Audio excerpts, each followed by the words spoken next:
Just fucking do it. Subscribe now. Now, let's say you do the first deal, seller finance 100%. You got no money to pay anybody. Now, you're worse off than if you had done a bank deal.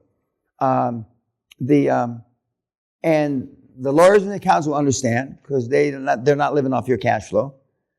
Your fellow directors will even understand because, they've been working out in the real world 20, 30, 40 years. Their house is probably paid off, blah, blah, blah, blah. Okay.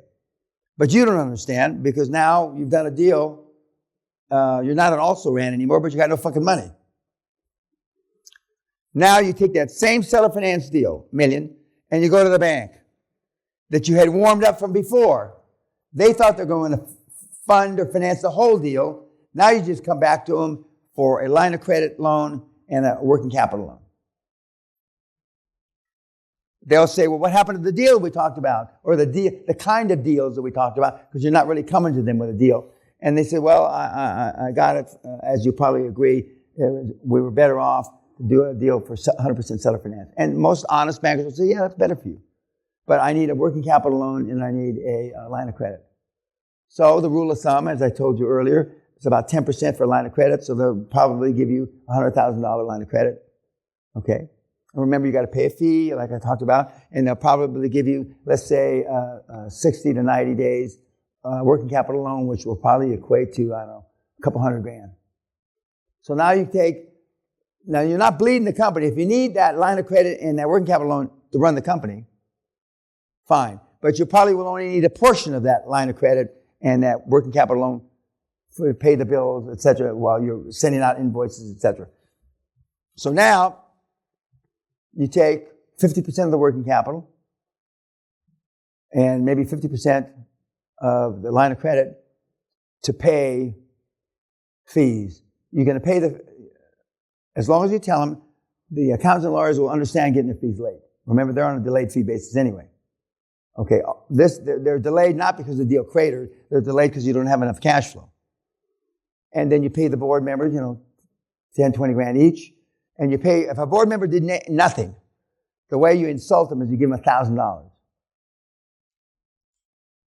And the board members that carry their weight, their water, or however the saying goes, you pay them 20, 25 grand. Now, this will be the first time, even though 20, 25 grand, I wouldn't take a shit for 25 grand. It's the first time they will ever receive money based on a transaction in their entire careers.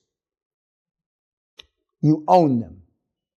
Like the little Nazi Austrian said, with glee in his voice, you own them then. It's the first time they ever got any money. And then as you get bigger and bigger and bigger, and those amounts that you're paying out gets bigger and bigger, you literally own them. And in a legal way. Now, some of you that are pretend sharks might try to do something that's not so legal. And so you pay them. And then now you do deal 2, 3, 4, 5, 100% seller finance. You do the same thing. You go back to the bank and you want to spread the banks. You don't want to do all these deals with one bank. EJ, will you put the 60-40 up? You don't want to do all these deals with one bank. You want to spread, You love the one you're with, but you spread it out. And then you'll have banks chasing you to give you money.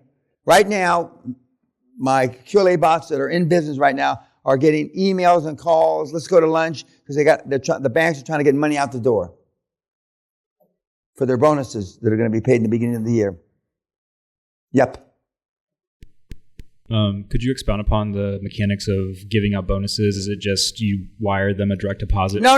You send an email, guys. We had a great quarter. I've sent. We had a great week last week. The closer you pay them the money to the event that they did good, the more it impacts their P-brain. This 1 year deal that they wait a year, that's been proven that it doesn't work. So you send them an email. We had a great quarter. The quarter doesn't close for 8 days, but I've taken a look at the books. We're paying out bonuses based on performance for that quarter, whatever the time period is. And you will have already had their social security number, etc. When you incorporate, and you will have asked, just as people know that I receive whatever money I make on these deals through Guthrie Castle Limited, or you'll put it in a trust for your kids, or you'll get a name that's a girlfriend or somebody. So you would already have that information, so you'll know where to wire the money. And then you'll get a couple of emails, oh, I want to change where the money goes.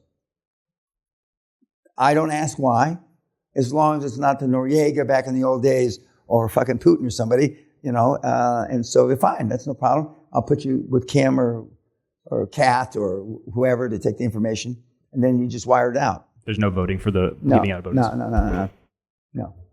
One of the things in your agenda at that board meeting is to give so-and-so the authority to run the company and look for deals from 0 to 50 million. Okay, and transpire and do all the things that would be required normal day-to-day, and paying salaries and bonuses are normal day-to-day stuff. That's nothing unusual. It's nothing unusual. Now, this deal, this is not the way you're supposed to do a deal, but this is the way you're going to send me a deal. Not me, but I mean your board. This is going to be an LOI. This is a real deal. Okay, well then cut YouTube.